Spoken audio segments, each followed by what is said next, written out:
በስመ አብ ወወልድ ወመንፈስ ቅዱስ አሐዱ አምላክ አሜን።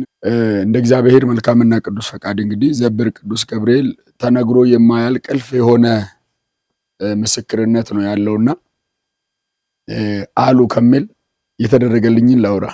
አዎ እንግዲህ ሰው ቆሞ ሲሄድ ኃጢአት የሆነበት ዘመን ላይ ነው ያለነውና በእርግጥ አይደንቀኝም እኔ ስለማነበው ወንጌል ላይ የተጻፈ ስለሆነ ባለፈው 18 እና 19 ነበር ባለቤቴ ጋር እዚህ የመጣ ነው ከነ ልጆቼ ማለት ነው። እዚህ ስመጣ ከቤት ጀምሮ ለ15 ቀን ያለ ማቋረጥ እንነጋገርን ቤት ውስጥ ማለት ነው። ውጪ ሆኜ ስትደውልልኝ በፍቅር ነው የምናወራው። ቤት ስገባ እሷ አይደለችም። ገና ድምጼን ስሰማ ወይ ደግሞ የሆነ ነገር መቅረቤ ሲታወቅ ይቀየራል ሁሉ ነገር ማለት ነው። እግዚአብሔር በገለጠልኝ መጠን ስለምረዳኔ ምንም አልልም። ገባው ታጥቤ ካገኘው በላለው ካጣው ለጥ ነው። በዚህ አይነት ኑሮ ስንት 15 ቀን ያለ መነጋገር ማለት ነው። ያለ መነጋገር 15 ቀን ገባለው ወጣለው እና መጨረሻ ላይ ያው እዚህ ስለምመላለስ ቅዱስ ገብርኤል ጋርም ሰሚነሽ ኪዳነ ምሕረትም ሁሉም ጋር ሲሄድ አለቅሳለሁ በየገዳማቱ ስንዞር ማለት ነው። ሰዎችን አገልግዬ ሰዎች ድኖ ሲመሰክሩ ደስ ይለኛል። የኔን ግን ለምንድን ነው የማታየው የሚል ጥያቄ ያው ይመላለሳልና መጣን። እዚህ በጣም ደክሞኛል እንደምታውቁት አገልግሎት ከዛ ጀምሮ እስከዚህ ድረስ ስናገለግል ነው የምንመጣውና ፈልጋለሁ አለኝ ራሱ እሷን ተመሳስሎ ማለት ነው። ወረርኩኝ ቤተክርስቲያን ቅጥር ግቢ ውስጥ ገባን። ይሄ ዝምታ እስከመቼ ነው ማባባያ አይነት ነገር ማለት ነው። እዛ ያው ጥበብ ይጠቀማል እሱ። እኔ ገብቶኛል አወራው ቁጭ ብዬ መረጃ ማስረጃ አቀረብኩኝ። ማለት ተመሳስሎ ነው የሚያወራው። የሚያማቸው ሰዎች ወይ ደግሞ ያመማቸውን ሰዎች የምታውቁ ሰዎች ታውቃላችሁ። አንዳንድ ጊዜ መንፈስ 50-50 ወይም 50 በ50 ሆኖ ነው የሚያወራውና ሲናገር ራሱ ነው ለሚመለስለት ለዛ ለታማሚ ሰውዬ ያሰማዋል። የሚናገረው ክፉ ነው፣ መልሱን ደግሞ ያሰማዋል። ለክፋት የሚመለስ መልስ ማለት ነው። ያ ነገር ስላለ ያው በመልካም ውይይት አይነት መልክ ነው ያወራሁት እኔ። ቢያንስ ከአንድ ሰዓት በላይ አውርተናል ግቢ ውስጥ። በዛ ተመችቶሃል ወይ ስለው ተመችቶኛል። ይሄ መዘጋጋታችሁ አለመነጋገራችሁ ዝም ብለህ ገብተህ ዝም ብለህ መውጣት ተመችቶኛል እኔ አለ። ማለት መነጋገራችን ነው ችግር ያለው ማለት ነው። ተመችቶኛል ሲል ምንም አላልኩኝም። እንግዲህ ከተመቸክ በዚሁ ቀጥልበት አልኩኝና ተነስቼ ወጣሁኝ። እኔ ልክ እኔ ጸሎት አደረኩኝና ከግቢ ስወጣ ሙሉ በሙሉ መለሳት። ሙሉ በሙሉ ሲመልሳት ደግሞ እኔ እየወጣሁኝ ነው። እኔ ያልኩትን ነገር አሰምቷት እኔ እየወጣሁ ነው። ሙሉ በሙሉ ድራሷ ስትመለስ ትቻት እየሄድኩኝ ነው። ከፍቷት ለቅሶ ጀመረች። አሁን እዚህ ጋር ራሷ ቆም ብላ ከቅዱስ ገብርኤል ጋር ማውራት አለብኝ ብዬ ወሰንኩ እኔ ማለት ነው። እኔ እንደጨከንኩ ማመን መቻል አለባት። በቃ እኔ እሷ ራሷን በሆነች ጊዜ በፈለገች ጊዜ ስለምታገኘኝ ባገኘችው አጋጣሚ ስለምታገኘኝ አሁን ከገብርኤል ጋር ማውራት አለብኝ ትቻት መጣሁ። ግቢ ውስጥ አልገባም። እዚህ መጥቼ ጸሎት አላደርግም፣ ጸሎቱ ላይ አልሳተፍም፣ እዛው ነው ማድረው አለች። እዛ ብርድ ደግሞ በአደገኛ ነው እንግዲህ ታያለች። በዚህ ላይ ታማሚ ነች። ይሄ መኪና ውስጥ አስመትቷታል መንፈሱ ማለት ነው። እብድ አስመስሎ ድንጋይ አስወስሮ ወርውሮ መጥቷት የሚበር መኪና መስታወት ሰንጥቆ ነው ገብቶ ይሄ አንድ አፍንጫዋ ተሰብሯል። በአንድ አፍንጫዋ ነው የምትተነፍሰው። 1 ወር ከ15 ቀን ደም ባፍና ባፍንጫዋ ይፈስ ነበርና እውነት ለመናገር እዚሁ በአገልግሎት ስፍራ ላይ ያሉ ሰዎች እግዚአብሔር ይስጣቸው ምን እንዳረኳቸው ባላውቅም የኛን ሰላም የማይወዱ የኔን ሰላም የቤቴን ሰላም አብረን ነው ብዙ ጊዜ ጉዞም የሚዞረው። የምታውቁ ሰዎች ታውቃላችሁ።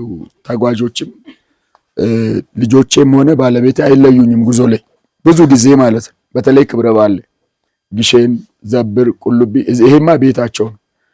ልጆቹ ራሱ በናፍቆት መቼ ነው የምንሄደው ብሎ ነው ጠይቆ የሚመጡት እና በዚህ መልክ የመደማመጡ የመነጋገሩ አብሮ የመውጣቱ አብሮ የመግባቱ ነገር አይቆርሱልን አያጎርሱን። የሚያካፍሉን ነገር የለም። የምናስቸግረው ሰው የለም ከስላሴ በስተቀር። ይሄ ሆኖ ሰላማችን እንዲደፈረስ ተላከብን አጋንንት ማለት ነው። ከቅርብ ሰው ከአገልጋይ ከማን አልኳቸው? ለዛውም ጉዞ ላይ ካሉ አገልጋይ በጣም ነው መንፈሱ ቤት ነው። ጸሎት ካደረግን በኋላ ያው የሆነ ሰዓት ላይ ነገሮች ጫን ስሉ አልጋ ተለቆ ጸሎት ይደረጋል ቤት ውስጥ የግድ ስለሚያስፈልግ በዚህን ወቅት ነው የፈለገው የላከው ሰውዬ መሆን የፈለገው ነገር አልሆነለትም። የሆነው በመካከላችን ያለው የሰው ፈቃድ አይደለም፣ የእግዚአብሔር ፈቃድ ነው እና አልቻልኩም ነው ያለው። እንግዲህ ያው ምን አለ እንደሞከረ አላውቅም፣ እሱ ነው የሚያውቀውና አልቻልኩም፣ ልዩነት መፍጠር በፍጹም አልቻልኩም። የነሱ አንድ ያደረጋቸው እግዚአብሔር ነው የሚለው አጋንንቱ ራሱ ማለት ከሰማይ ስለሆነ አልችልም፣ ከዚህ በኋላም አልችልም ብሎ ሲለፈልፍ ሰማውና እኔ ምንም አይመስለኝ ራሱ መንፈሱ በሽሮ ወጥ የአይጥ መርዝ አድርጎ ሊያበላኝ ነበር አንድ ጊዜ እሷው ላይ ሆኖ ማለት ነው። ይሄ የሆነው ደግሞ ምንድነው ሌላ ማህበር ላይ ያገለግላሉ ቅድስት አርሴማ ማህበር ላይና መናፍስት ይጮሃሉ። አገልግሎት ሲጮህ መንፈሱ ተደራጅቶ አንድ ላይ በቃ ተነጋግሮ እንዴት እኔን ማግኘት በሌላ አስቀይሞ ሰድቦ ምን ብሎ አንቋሾ አቃሎ ብቸኝነት ብዙ ነገር ተናግሮ አልሰማም። እኔ የምሰማው ህሊናዬን ነው የማዳምጠው። ማንም የፈለገውን ነገር ብል እኔ የማዳምጠው ህሊናዬን ብቻ ነው። አምናለሁ በህሊና ጩኸት ጥፋቴን ይነግረኛል፣ የሆነውን ይነግረኛል። አገልግዬ ቤቴ ስገባ ሰላም ለኪ ደግማለሁ። በዛ ሰላም ለኪ ደግም ውሎዬን አነባለሁ። በውሎዬ ውስጥ የእግዚአብሔርን ቸርነት አያለሁ፣ የቅዱሳንን ምልጃ አያለሁ፣ የእናቴ የድንግል ማርያምን ክብር አያለሁ። አርፌ ተኛለሁ ማለት ነው። በዚህ አገልግሎት ውስጥ መናፍስት ራሱ አየር ባየር ላይ እዚህ ከኔ ጋር የሚኖር ስላለ ባለጋራ ተስማምተው በሽሮ ወጥ ተደርጎ ተሰጠኝ ማለት ነው። ያው ጸሎት ሳይደረግ አይበላም አይደል? አቡነ ዘበሰማያት ደግሜ ባርኬ ልክ እንጀራውን ልቆርስ ስል እየሮጠ መጥቶ ነው ከአንዳንድ ከፊት ያነሳውና በወቅቱ አቡነ ሳሙኤል ነበረ ያዳኑኝ። ብፁዕ አቡነ ሳሙኤል ዘዋልድባ በረከታቸው ይደርብና አመስግኑልኝ እባካችሁ። ሰንበት ትምህርት ቤት አገለግል ነበረ። እዛ ያኔ ሰንበት ተማሪዎች አስቀይመውኝ ተከፍቼ ነበር የወጣሁት በወቅቱ ማለት በወሬ ማለት ነው ገንዘብ ወስዷል በሚል በጣም አዝኜ አልቅሼ ላገለግል እንጂ እኔ ደህንነቴን ላራግፍብህ አይደለም የመጣሁት ልጸድቅብህ የመጣሁት ብዬ ለጻድቁ አልቅሼ ነው የወጣሁት። እና በዛ ወቅት ሰንበት ትምህርት ቤት አልሄድም ነበር። ኮብልስቶን ገብቼ ሰራ ነበር እና ኮብልስቶን እየሰራው ነው ይሄ መንፈስ ይሄንን ያደረገው።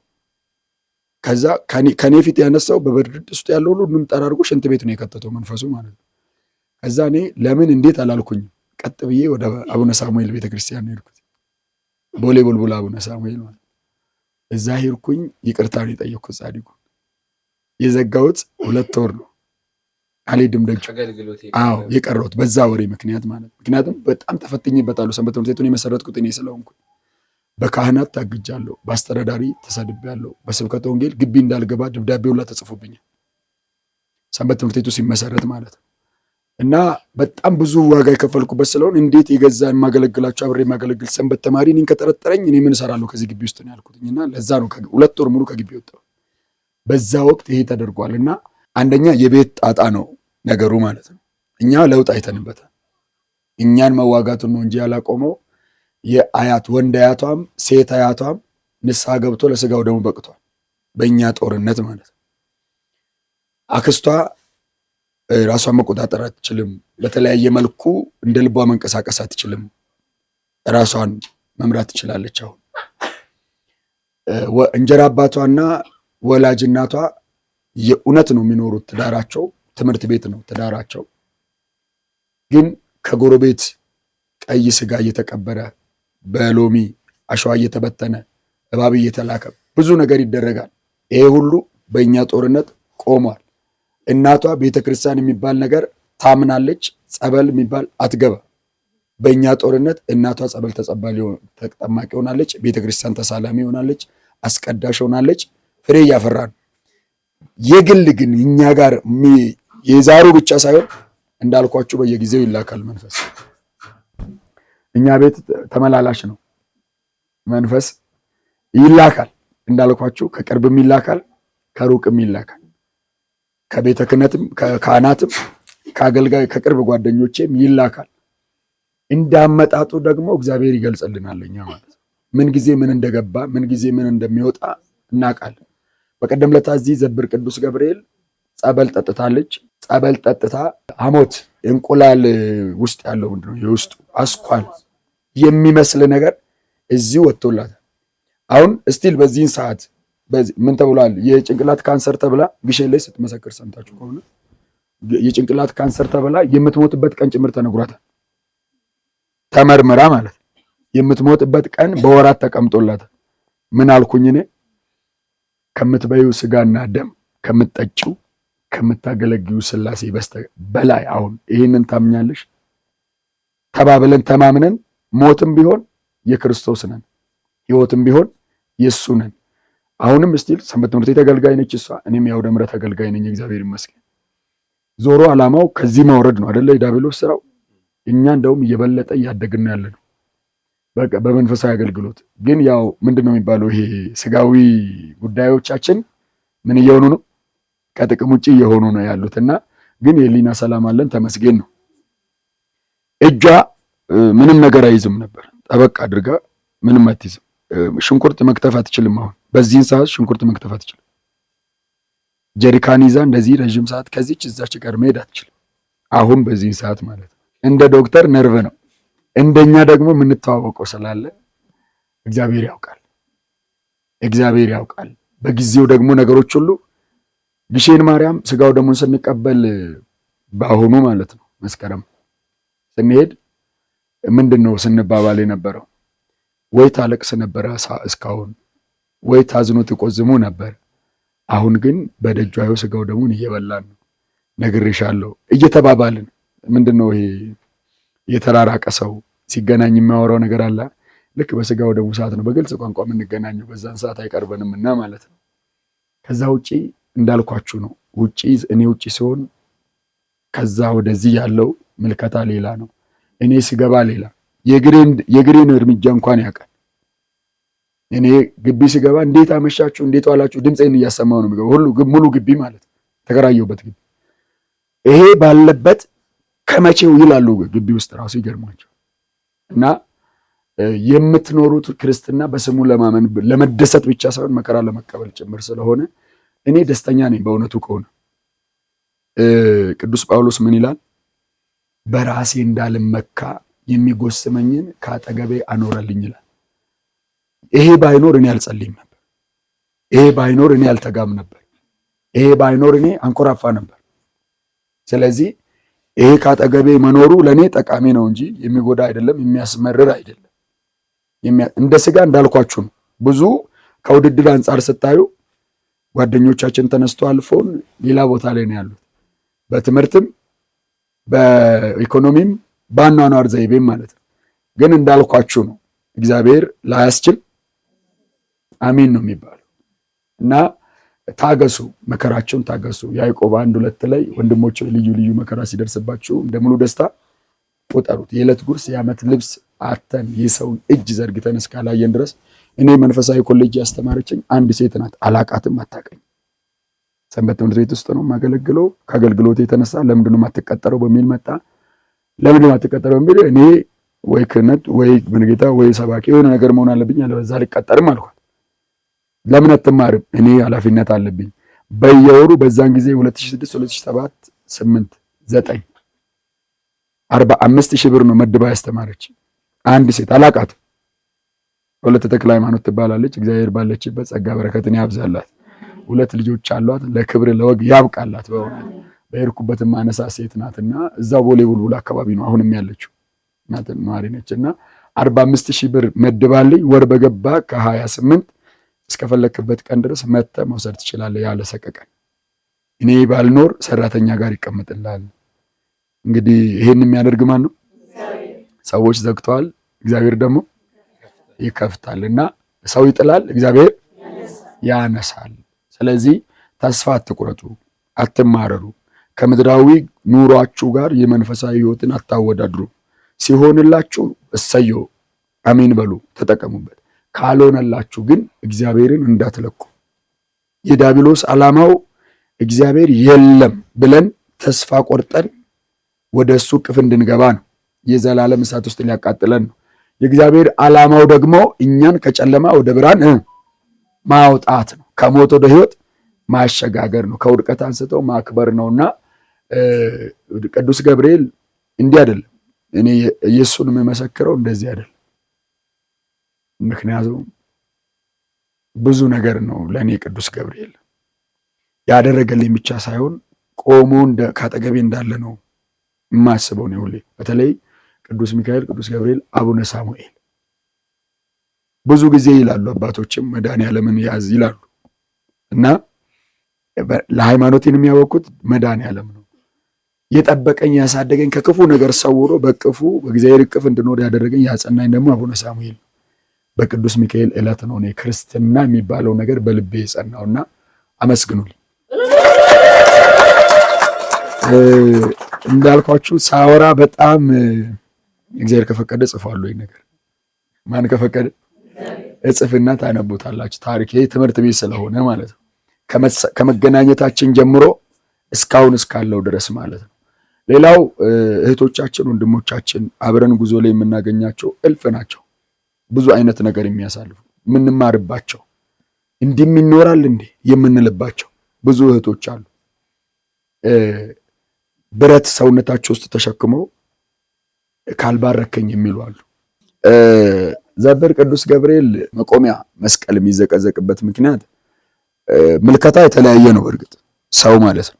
እስኪ የዘብርን ተውና መቆሚያ ያላችሁ ሰዎች ሲጨንቃችሁ እስኪ ዝም ብላችሁ 1-3 ቀን ዘቅዝቃችሁ ሞክሩ። እስኪ ቤታችሁ ህይወታችሁ ውስጥ ተንበርክካችሁ ከሰላም ለኪ ጋር እስኪ ሞክሩና እዩ። የዚህ ጠንቆላ ነው። እናንተ ሞክሩ በራሳችሁ ህይወት ውስጥ ማለት ነው። ይሄ የዘብር መቆሚያና መስቀል መዘግዘቅ የተጀመረው አሁን አይደለም። ጠጋ ብላችሁ አባቶችን እዚሁ ሳትሄዱ መጠየቅ ትችላላችሁ። ነገ ጠዋት ከ40 ዓመት በፊት ነው ይሄ ስርዓት እዚህ ቦታ ላይ ያለው። ምናልባት ከኔ ጋር የነበራችሁ ስነግራችሁ ስለመጣሁኝ የዚህ አካባቢ ህብረተሰብ ዳኛ፣ ፖሊስ፣ ቀበሌ ምናምን አያውቅም። የሚነጋገረው እዚሁ ቅዱስ ገብርኤል ነው። ይጠራል። እውነት ከሆነ እውነት ነው፣ ሐሰት ከሆነ ሐሰት ነው። መስቀሉን ይዞ ምሎ ወደ ቤቱ ይሄዳል እና መስቀሉ የሚዘቀዘቀው የቅዱስ ገብርኤልን ስዕል አድኖ እስኪ ያዘ ሰው አለ? የቅዱስ ገብርኤልን ስዕል አድኖ የያዘ እስኪ የሚነግረኝ የሚሰጠኝ። በጣም ጥሩ። ይሄ ስዕል አድኖ ይታያችኋል፣ ኋላ ላላችሁት ማለት ነው። ይሄ ስዕል አድኖ የሰለስቱ ቅዱሳት ወጣቶቹ ላይ እንዴት ነው የቅዱስ ገብርኤል በትር ምን አይነት ይዞታ ነው ተይዞ ያለው? ቅዱሳኑ ላይ ምን ብሎ ነው ያለው? መስቀሉ ተዘግዝቆ ነው ያለው። ይሄ ደግሞ በትንቢተ ዳንኤል ላይ ምዕራፍ 3 ላይ ተመዝግቦ ታገኙታላችሁ ታሪኩን። ሌላው እዚህ ቦታ ላይ ሙሉ ንዋያተ ቅድሳት ተዘርፎ ነበር የቤተ ክርስቲያኑ ማለት ቪዲዮ ላይ ባለፈው ያስተላለፍነው ላይ አይታችሁ ከሆነ ከዚህ ሙሉ ንዋያተ ቅድሳት ተጭኖ አዲስ አበባ ሄዷል። ትራንስፖርት በሌለበት ጊዜ በእግር ነው የሚሄደው ከዚህ እስከ ጣርማ በር ወይም እስከ ሳላ ድንጋይ ድረስ በእግራቸው ነው የሚሄዱት እና ያንን ሁሉ ንብረት ጭነው ሄዶ ይሄ በትረ ሙሴ መቆሚያ መስቀል ተዘግዝቆ አውድ ተዘግዝቀው አባቶች ሰላም ለኪ ሲደግሙ አዲስ አበባ መግቢያ ላይ ሙሉ ንዋያተ ቅድሳት 1 ሰዓት ጎድል እጅ ከፍንጅ ነው የተያዘችው።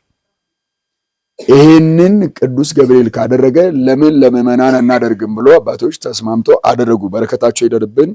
ታላቁ አባታችን የኔታ ሊቀ ሊቃውንት አክሊሉ በሕይወት በነበሩበት ሰዓትም በዚህ ስርዓት ሲካሄድ የነበረ ነገር የደረሳችሁ ታውቃላችሁ። የኔታ አክሊሉንም ያውቃል። አዎ እኚህ ትልቅ አባት በዚህ ቦታ ላይ ድንግል መነኩሴ ናቸው። ስለ እመጓ አንብባችሁ ከሆነ እመጓ ዝጓራ የሚል መጽሐፍ ሁለቱን አንብባችሁ ከሆነ በየ10 ዓመቱ ከሚቀየሩ ቅዱሳን አባቶች እኛም ማናቃቸው እኚህ እመጓ የሚባለው መጽሐፍ ያነበብኩት ካረፉ በኋላ ነው። አባታችን ካረፉ በኋላ በጣም ነው ያዘንኩት። ግን እኔ ባልጠቀምም እሳቸው እየጠሩን ከወንድሜ ጋር ከነ ልጆቼ ከነ ባለቤቴ ይባርኩን ነበር። ስም ጠርቶ አስጠርተውን ማለት ኑ ብሎ ቢያታቸው አስጠርቶ ይባርኩን ነበር። 44 መድኃኔዓለም በስውር እየሄዱ ያጥኑ ነበር አጽመ ቅዱሳንን። እኚህ ቅዱስ አባት ባሉበት ወቅትም ይሄ መቆሚያ መዘግዘግ ስርዓት ይከናወን ነበር። እኚህ ቅዱስ አባት ግን ያኔ ምንም የተናገሩት ነገር የለም። አሁን የሚመጣው ምንድነው መሰላችሁ? ገና ከዚህም የባሰ ብዙ ነገር እንሰማለን። በነገራችን ላይ አይደንቀንም። እኔ እንዳልኳችሁ በመንፈሳዊ ህይወት ሰው ህሊናውን ማዳመጥ ካልቻለ ባዶ ነው ለእኔ ማለት ነው። ህሊናችሁን አዳምጡ። ይሄ እግዚአብሔር መንፈስ ቅዱስ ስራ ነው። ያደርጋል፣ ይችላል፣ እግዚአብሔር ይሰራል አይደል? ፓስተሩ አዳራሽ ውስጥ እየጮኸ እየተሰማ አይደል? በመስቀሉ ማን ነው መቆሚያ እኮ የበትረ ሙሴ ምሳሌ እኮ። ታዲያ በትረ ሙሴያችንን ብንዘጋዘግ ዳዊት እንደዚህ አይነት ዳዊት ያላችሁ ሰዎች ካላችሁ አባቶቻችን እየደገሙ ጭንቅ ሲሆንባቸው መከራ ሲበዛባቸው ሰላም ሲያጡ ይህንን ዘቅዝቀው ይደግሙታል። ዳዊቱን ዘቅዝቀው ምን ይላሉ? ይደግማሉ። ለዘቀዘቁት ጸሎት ምን አላቸው? መልስ አላቸው። ይሄ የሚዘቀዘቀው ለከባድ ጥያቄ ነው። ዋልድባን ታስታውሳላችሁ? አጽመ ቅዱሳን በፈለሰ ጊዜ ስኳር ፋብሪካ ለመስራት በታሰበ ጊዜ ምንድነው ያደረጉት አባቶቻችን? ተናግሮ ሲያቀታቸው በትራቸውን ምን አደረጉ? ይዘቅዝቀው ጸለዩ። አባቶቻችን ይህንን ያደረጉት ያገኙት በጾሙና በጸሎት በትርን ምን ብሎ ነው? ዘቅዝቀው ነው። ስለዚህ ለከባድ ነገር እኛ አሁን ሰርተን ካለመብላት፣ ተምረን ካለማወቅ፣ ቤተሰብ ማጣት፣ የጨበጥነው የዳሰስነው ነገር ብኩን ከመሆን ከዚህ የበለጠ ከባድ ነገር አለ? እኛ የምናየው ይሄንን ነው። የስጋችን እንዲህ ሽባ ከሆንን የነፍሳችን ደግሞ እንዴት ተተብትበን ይሁን? የነፍሳችን መንገድ እንዴት ታስሮ ይሁን? የስጋ ሲመለስላችሁ የነፍሳችሁ እንዴት እንደሚከፈት ሳሉት። የስጋችሁ ሲታሰር የሰማዩ ደግሞ እንዴት እናንተ ጋር ነው ማየት። ጉዳዩን የገጠማችሁን ነገር ከነፍሳችሁ ጉዳይ ጋር አገናኙ። የስጋዬ ጉዳይ እንዲህ ከሆነ የነፍሴ ነገር እንዲህ ነው ማለት ነው። አነጻጽሩ። እየሰማችሁኝ ነው? ዘመኑ እንዳልኳችሁ የውድድር ዘመን ነው። የቡትቱና የቆርቆሮ የድንጋይ መኮልኮል ርስት የመያዝ የውድድር ዘመን ነው ዘመኑ። ስለዚህ ቆም ብላችሁ ራሳችሁን አስቡ። በትሩ የሚዘቀዘቀው ፈጣን ጥያቄ ለማግኘት ነው። ምን አልኳችሁ? ፈጣን ጥያቄ ለማግኘት ነው እንደዚህ የሚዘቀዘቀው። ሌላው ጥንቆላ ነው ምናምን የሚሉ ከዚህም በላይ ብዙ ነገር ይላሉ። ችግር የለው። እንኳን ደብር ይቅርና የምናገለግለው ስጋ ልቡሳን ስጋ ሩቅ በሲዎች እኛን ተውንና ክርስቶስ ምንድን ነው ያለው? አጋንንትን በአጋንንት ነው የሚያወጣው አይደል የተባለው? አማናዊ መምህር ማለት ነው። የዓለም መምህር አማናዊው አባታችን ክርስቶስ እንኳን አጋንንትን በአጋንንት ያወጣል ተብሎ ታምቷል፣ ተከሷል። ሌላ ምስክርነቱን ሳይያዝላችሁ ከዚህ ስትሄዱ ለሚለምኗችሁ ሰዎች ዕጣን፣ ጸበል፣ ዘቢብ ከዚህ ይዛችሁ ትሄዳላችሁ። የባሰበት የታመመ ሰው ካለ ይሰጠው፣ አትከልክሉ። መናፍቅ ይሁን ሙስሊም ይሁን ከጠየቃችሁ ስጡ። ምናልባት ምዕመናን ምን አለን መሰላችሁ? የተቀደሰውን ነገር ለውሾች አትስጡ የሚል ሐሳብ አለን አይደል? እውነት ነው። የተቀደሰውን ለውሾች አትስጡ ማለት ቀጥታ ከስጋው ደሙ ጋር ነው የመጀመሪያው ትርጉም የሚሰጠው። ሳይገባው ሳይገባው አንድነት፣ ሶስትነት፣ አምስቱን አዕማደ ምስጢር ሳይማር ስጋው ደሙን እንዳይሰጥ የኢየሱስ ክርስቶስ ማዳኑን አምላክነቱን ሳያምን ስጋው ደሙ ለሰጪም ለተቀባይም ዕዳ ፍዳ አለበትና የተቀደሰው ለምን አይሰጥም? ለውሾች አይሰጥም። ሙስሊሞች ሱባኤ ይዘው እየዳኑ አይደል? እንደኛ ጋር የዛሬ ሳምንት ከኛ ጋር ነበረች አንድ ልጅ ሙስሊም ማለት ነው። ከኛ ጋር ነው የመጣችው። መታ ተሳልማ ስለቷ ሳምሮ መስክራ ቁጭ ብለን እናወራለን ብላ ስልክ ወስዳ ክርስትና ስም ይሰየም በሚል እንደውም አይ ክርስትና ስም ዝም ብሎ ተዘሎ አይሰየም። ክርስትና ስም ሲሰየም ምን ያስፈልጋል? ሚስጥረ ሜሮን ፈጸማል አይደል? እሷ ደግሞ ስለ ሜሮን አታውቅ አይደለም። ስለ ሜሮን ገብርኤል የሚያመልከውን ጌታ እሷ ፍጡር ነው ብላ ነው የምታምነው። ስለዚህ ቢያንስ አምስቱን አዕማደ ምስጢር ማወቅ አለባት በሚል ደረጃ አውርተን ስልክ ተለዋውጠን ወደ ቤቷ ተመልሳለች። ወደ ቤቷ ገብታለች። ጸበሏን ይዛ ምኗን ይዛ። አሁን እቺ ሴት አረከሰችው፣ ደብሩ ቤቱን አረከሰችው? አላረከሰችው። ልቧ ንጹህ ነው። ስሜት እንዳይሆን መጠንቀቅ ደግሞ ያስፈልጋል። ቤተክርስቲያን አጥራ ነገሮችን የምታጥረው ነጋችንን ለማጽናት ነው። እግዚአብሔር ያጽናኑላችን።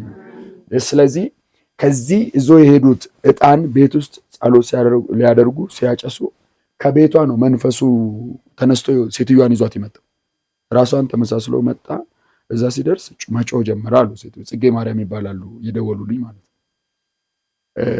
ልጅቷ ጮኸች። እዛ ቦታ ላይ ማን ያናግረው? ካህን የለም አሉ። ማን ተው ማን ዝም በል ይበለው? እኛ ጸሎታችን ቀጠልን። ጎረቤት ተሰበሰበ። በእሷ ምክንያት የተሰበሰቡ ሌሎች ሰዎችም እንደዚሁ ዳኑ። አጋንንት ጮሆ ዳኑ። እንግዲህ ተመልከቱ፣ ይህ ከዚህ ይዞ የሄዱት በረከት ጸበል ተሰጥቷቸው የዳኑ ብዙ ናቸው። ስለዚህ ቅድም ብያችኋለሁ። ከስንት ዓመት በኋላ ነው ጓደኛዋን ያገኘችው? አብሮ አደጓ ከ3 ዓመት በኋላ እዚህ በቀደም ዕለት እዚህ ጋር ስትመሰክር ነበር።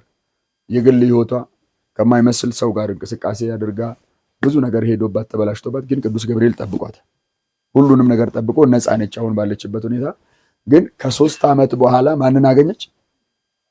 ጓደኛው አብሮ አደጋውን ጓደኛ፣ በጣም የምትወዳት የምታከብራት፣ ከማንም በላይ ማፈቅራት፣ ከማንም በላይ ልዩ ቦታ ያለኝ ለሷ ብላ እያለቀስኩ ነው ለቅዱስ ገብርኤል ነገሩ። ክርስትና ስሟን እንኳን አላውቅም አለች። ጠፍታ ማለት ጠፍታ። ስለዚህ ቅዱስ ገብርኤል የስሙ ትርጓሜ ዘብር ማለት ምን ማለት ነው? አእምሮ የጠፋ አእምሮ ይመለሳል። ሀብቱ የተወሰደበት ሀብቱ ይመለስለት። ጤና የተወሰደበት ጤናው። ጠላቶቻችሁ ያደረጉባችሁን ሰዎች ቂም አትያዙባቸው። እሺ፣ የሥራቸውን ይስጣቸው አትበሉ። ለምን መሰላችሁ? እንኳን አደረጉ ምነው ከፋችሁ? እንኳን አደረጉባችሁ፣ እንኳን አደረጉብን። እግዚአብሔር ይስጣቸው፣ ለንስሐ ሕይወት ግን ያብቃቸው። ምክንያቱም እነሱ እንደዚህ ባያደርጉ ኑሮ አሁን በዚህን ሰዓት እኛ የት ነበርን? የሞቀ ቤት አይደል? ማን ከዛ አንሶላ ውስጥ ይወጣል? ማን ከዛ ምቹ ሕይወት ወጥቶ ይመጣል? ስለተቸገርን አይደለ? በቃ እግዚአብሔርም ምክንያት አለው የጠራንበትና አምናችሁ የጸሎት ስርዓቱን ተካፈሉ። ክርስትና ስማችሁን ስጡ። መቆሚያ መስቀል ተዘግዝቆ የሚደረግላችሁ ለችግራችሁ ፈጣን ምን እዚህ ሆናችሁ አንድ ለመስከረና ይበቃኛል። አንድ እውቀት ያለው ብቃት ያለው ችሎታ ያለው ሰው ነው፣ ግን ዝቅ ብሎ ነው ራሱን ህይወቱን የሚመራው። የድርጅት ማናጀር መሆን ሲችል ተላላኪ ሆኖ ነው የሚሰራው። ምክንያቱም ከመሞት መሰንበት ይላሉ አባቶቻችን። እና ልጆቹን ቤተሰቡን ከመበተን ብሎ ዝቅ ብሎ እየሰራ እሷንም ለምን ይሰራል ብሎ የሐሰት ምስክር አቁሞ ደብዳቤ ሐሰተኛ ደብዳቤ አብረዋል፣ ያልታዘዘን ነገር ሰርቷል ብሎ ከሰሱት። ከመስሪያ ቤት ማገጃ ደብዳቤ ተሰጠ። ሰኞ ደብዳቤ ወሰደ፣ ሐሙስ ደወለልን። የቆየ ነው ይህ ምስክርነት 2010 አካባቢ ላይ ነው እኛ አባት ይሄ ታሪክ የተደረገላቸው ማለት ነው። ሐሙስ ደውሎ ቦታ ሲያዙ ዘብር ሐሙስ ደውሎ ቦታ ሲያዙ ሲመሰክሩ እንዲህ ነው ያሉት። መጣው ዘብር አንተ ቅዱስ ገብርኤል ትሰማለህ ተብዬ ነው የመጣሁት። እንዲህ ነው ያልኩት። ትሰማለህ ተብዬ ነው የመጣሁት እና ትሰማለህ አይደል አልኩት አሉ። ከዛ በል ባለቤቴ ታማሚ ናት፣ ልጆቼን አስተምራለሁ፣ ቤት ኪራይ ውስጥ ነው ያለሁት፣ አስቤዛ አለ፣ ሂሳብ አወራርድና ወይ ቦታ ይመልሰኝ ወይ ስራ ቀይርልኝ ደህና ምሽ ብዬው ወደ ጸሎት ቤት ነው የመጣሁት። በጣም የሚገርም መሰካከር ነው የመሰከሩትና ልክ ከዚህ ተመልሰን ደብረ ብርሃን ስንደርስ ስልክ ተደወለላቸው ከቢሮ። ምን የሚል ስልክ? ነገ ጠዋት ቢሮ ትፈልጋለህ የሚል ስልክ። ምን ቀራችሁ ደግሞ ነው ያልኩኝ አሉ። ምን ቀራችሁ ደግሞ? የሚያስፈልጋችሁ ነገር የምትችሉትን ሁሉ አድርጋችሁ አውግዛችሁ አወጣችሁኝ። አሁን ደግሞ ምን ፈለጋችሁ አልኩኝና ትፈልጋለህ። ከዛ ጠዋት እንደ ልማዴ ተነሳውና ሄድኩኝ። ሲሄድ ሙሉ የድርጅቱ ቦርድ በሙሉ ተሰብስበው ጠረጴዛ ሞልቶ ቁጭ ብሎ ጠበቁኝ። ምን ደግሞ ጠፋ? ምን አጠፋው ደግሞ ብዬ ደነገጥኩና ለምንድን ነው የጠራችሁኝ ስል ሁሉም ብድግ ብሎ በክብር ተቀበሉኛል።